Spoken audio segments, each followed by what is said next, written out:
The President is the highest elected position within our own national government and is in charge of the executive branch. Everyone should know who the first elected President of the United States was. Now together as a class, say his name with me. The first elected President of the United States was John Hanson. No, not that Hanson. This Hanson.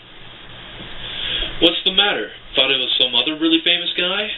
Well, as I would say, you're mostly wrong. George Washington was technically not the first President of the United States, and neither was John Hanson. There were actually two other presidents before him, but both were appointed, rather than elected, by the Continental Congress. In fact, George Washington was actually the 8th President of the United States. So why is he recognized as the founder of our nation?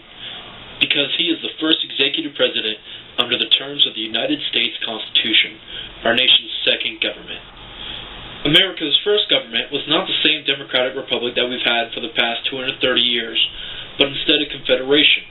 A republic is a country in which the people are the source of the sovereignty, not a monarch or the states. In a confederation, all the states act as independent countries who agree to band together and only in times of need, usually against larger countries such as Britain. That first government operated under the terms of the Articles of Confederation. John Hanson was elected as President of the Continental Congress, or officially as the President of the United States of the Congress assembled. Since there was no executive branch under the Articles of Confederation, his office was actually a part of the legislative branch, or Congress, with very little of its own power compared to today's modern presidency. That did not stop him from contributing a lot to our country, and if not for him, there would likely be no United States. One of his first challenges was to stop a rebellion. When the war ended, the American soldiers who fought in it expected to be paid. Unfortunately, the Continental Congress had no money. The army threatened to overthrow the government and install their commander as King of America. Their commander was none other than George Washington. Could you imagine a King Washington? Hanson managed to settle the soldiers down and keep the states together.